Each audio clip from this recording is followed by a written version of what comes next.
Hello,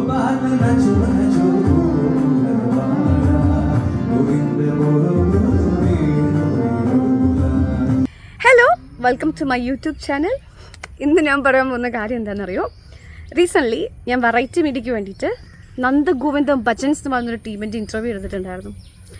എൻ്റെ പൊന്നെ, എനിക്ക് അതിനുശേഷം വന്നിട്ടുള്ള എൻക്വയറീസ് ഏറ്റവും കൂടുതൽ വരുന്നത് നന്ദഗോവിന്ദം ഭജൻസിൻ്റെ നമ്പർ കിട്ടുമോ, നന്ദഗോവിന്ദം ഭജൻസിനൊന്ന് പരിചയപ്പെടാൻ പറ്റുമോ, അങ്ങനെ കുറേ ആളുകളാണ് ഇവരുടെ വിശേഷങ്ങൾ എന്നോട് ചോദിക്കുന്നത്. എങ്ങനെ ഉണ്ടായിരുന്നു നന്ദഗോവിന്ദം, എങ്ങനെ അടിപൊളിയായിരുന്നോ എന്നൊക്കെ ഒരുപാട് പേര് എന്നോട് ചോദിക്കാറുണ്ട്. അപ്പോൾ ഞാൻ അതിൻ്റെ കുറച്ച് ബിഹൈൻഡ് ദ സീൻസ് എടുത്ത് വെച്ചിട്ടുണ്ട്. അതായത് നമ്മൾ നന്ദഗോവിന്ദം ഭജൻസിൻ്റെ കുറച്ച് മുന്നേത്തെ കുറച്ച് കാര്യങ്ങൾ ഞാൻ എടുത്തു വെച്ചിട്ടുണ്ട്. കുറച്ച് പാട്ടുകൾ അവർ പാടിയത് ഞാൻ എടുത്തു വെച്ചിട്ടുണ്ട്. അതൊക്കെ കാണിക്കാൻ വേണ്ടിയിട്ടാണ് ഞാൻ ഇന്നത്തെ ഒരു വീഡിയോ ചെയ്യുന്നത്. ഫസ്റ്റിൽ നമുക്ക് അവർ പാടിയൊരു പാട്ട് കേൾക്കാം.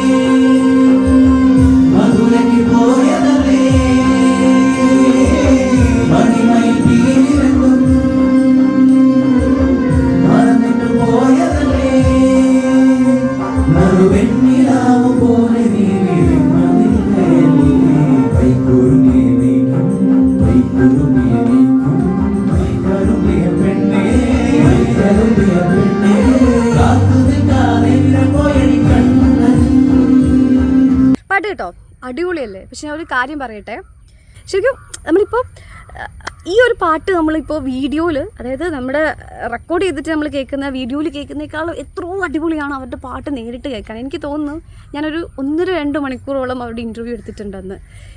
നിർത്താൻ തോന്നുന്നില്ല. അന്ന് ആക്ച്വലി എൻ്റെ ട്രെയിന് ഞാൻ 2 മണിക്കായിരുന്നു എനിക്കന്ന് ഷൂട്ടുള്ളത്. അപ്പം 6:30 ഞാൻ ട്രെയിൻ ബുക്ക് ചെയ്തിട്ടുണ്ട്. അപ്പം ഇങ്ങനെയായാലും 2 മണിക്ക് ബുക്ക് ചെയ്തിട്ട് 4 മണിക്കൂർ കൊണ്ട് എങ്ങനെയായാലും തീരും എന്നുള്ള കാര്യം എനിക്ക് ഉറപ്പായിരുന്നു. പക്ഷേ 2 മണിക്ക് ഷൂട്ട് വെച്ച് ഇവർ വരാൻ 3 മണിയായി. പിന്നെ നമ്മൾ സാധാരണ ചെയ്യുന്നൊരു സെറ്റപ്പിലല്ല, അവിടെ കണ്ടാലറിയാം. അപ്പോൾ ഒരുപാട് സെറ്റൊക്കെ നമ്മൾ പുറത്തുനിന്ന് ആളെ വെച്ചിട്ട് സെറ്റപ്പൊക്കെ ചെയ്തിട്ടാണ് അന്ന് ആ വീഡിയോ ഇടുന്നത്. അതായത് സെറ്റൊക്കെ ചെയ്ത് മൈക്ക് സെറ്റൊക്കെ വെച്ചിട്ടാണ് അന്നത്തെ ആ വീഡിയോ ചെയ്യുന്നത്. അപ്പോൾ അങ്ങനെ കുറേ ടൈമായി. അപ്പോൾ എനിക്ക് ഈ വീഡിയോ തുടങ്ങുന്നതിന് മുന്നേ എനിക്ക് ഭയങ്കര ടെൻഷനായി. പക്ഷേ എൻ്റെ ട്രെയിൻ മിസ്സായി പോവോ എന്നുള്ള കാര്യം. കാരണം എനിക്ക് വീട്ടിൽ ചീത്ത വെക്കും. പക്ഷേ അവരെ വീഡിയോ എടുത്ത്, അതായത് ഇൻ്റർവ്യൂ എടുത്ത് ഞാൻ സ്റ്റാർട്ട് ചെയ്തപ്പം സത്യമായിട്ടും എനിക്ക് ആ ഒരു ഇൻ്റർവ്യൂ സ്റ്റോപ്പ് ചെയ്യാനേ തോന്നിയിട്ടില്ല.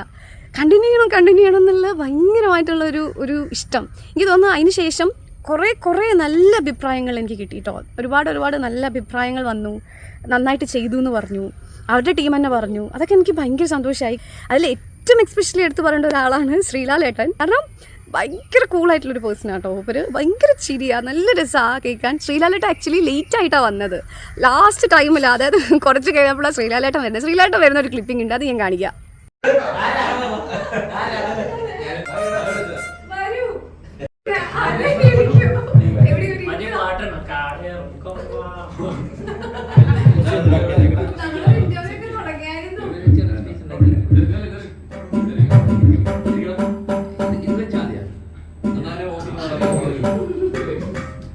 ശരിക്കും ഇതിനെ പറ്റി പറയാൻ ഞാൻ ആളല്ല എന്നാണ് എനിക്ക് തോന്നുന്നത്. എന്നിരുന്നാലും എൻ്റെ ഒരു എക്സ്പീരിയൻസ് പറയുകയാണെങ്കിൽ ഭയങ്കര അടിപൊളിയായിട്ടുള്ളൊരു ടീമാണ്. എന്തൊരു ഐക്യമാണെന്നറിയോ അവർ തമ്മിൽ. മാഷാഅല്ലാ, എല്ലാവരും തമ്മിൽ നല്ലൊരു കണക്ഷനുള്ള അടിപൊളിയായിട്ടുള്ളൊരു ഗ്രൂപ്പാണ് അവരുടേത്. പിന്നെ കുറേ പേര് എൻ്റെ അടുത്ത് അവരുടെ നമ്പറൊക്കെ ചോദിച്ചിട്ടുണ്ട്. ആക്ച്വലി എൻ്റെ കയ്യിൽ അവരുടെ നമ്പറൊന്നുമില്ല. അവരുടെ പേജിൽ കോൺടാക്ട് ചെയ്താൽ അവർ റീപ്ലൈ തരുമെന്നാണ് പറഞ്ഞത്. അതിനുശേഷം ഞാൻ അവർ കോൺടാക്ട് ചെയ്തിട്ടുമില്ല. പിന്നെ ഞാൻ ഈ നന്ദഗോവിന്ദം ഭജൻസിനെ സജസ്റ്റ് ചെയ്തത് ഞാനായിരുന്നു. വെറൈറ്റി മീഡിയയ്ക്ക് ഞാൻ അയച്ചു കൊടുത്തു. ഇവർ നല്ല അടിപൊളി ടീമാണ്, അപ്പോൾ നമുക്ക് ഇൻ്റർവ്യൂ എടുക്കാമെന്ന് ഞാൻ പറഞ്ഞ സമയത്ത് ഇവർ ഓക്കെ പറഞ്ഞിട്ട് ഞാൻ പോയപ്പം ഭയങ്കരമായിട്ട് എല്ലാവരും ചിരിച്ചൊരു കാര്യം, ഭജനയും ഞാനും.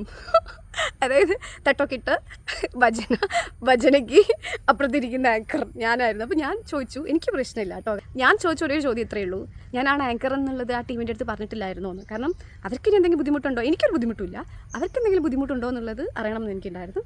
പക്ഷേ അവർ ചോദിച്ചിരുന്നു ആങ്കർ ആരാന്ന്. അവരൊക്കെയാണ്, അവർക്കൊരു കുഴപ്പമില്ല. എനിക്കത് മാത്രമേ ബുദ്ധിമുട്ടുണ്ടായിരുന്നുള്ളൂ. അവർക്കൊരു പ്രശ്നം ഉണ്ടാവുക, കാരണം ഓരോരുത്തർക്കും ഓരോ ചിന്തകളല്ലേ. അപ്പോൾ അതെന്തെങ്കിലും ബുദ്ധിമുട്ടുണ്ടാവും. പക്ഷെ അവർക്ക് ഒരു കുഴപ്പമുണ്ടായിരുന്നില്ല.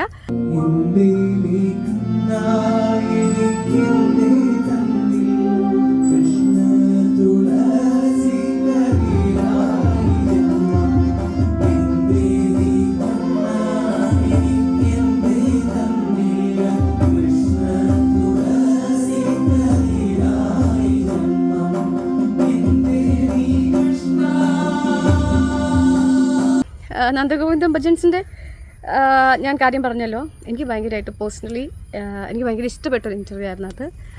എനിക്ക് തോന്നി കുറച്ച് കാര്യങ്ങളൊക്കെ ഇതിലുണ്ട്. അപ്പോൾ അതൊക്കെ ഞാൻ ഗാലറി ഇങ്ങനെ നോക്കുന്ന സമയത്താണ് ഇവരുടെ കുറേ ക്ലിപ്പിങ്ങും ഇവരുടെ കുറേ വീഡിയോസൊക്കെ ഞാൻ കണ്ടത്. അപ്പം ഞാൻ കരുതി എന്തായാലും ഇതിടാം, കുറേ പേര് ചോദിക്കുന്നുണ്ടല്ലോ എന്ന് കരുതി. അപ്പം അടുത്തൊരു വീഡിയോയിൽ കാണുന്നവരേക്കും ബൈ ബൈ.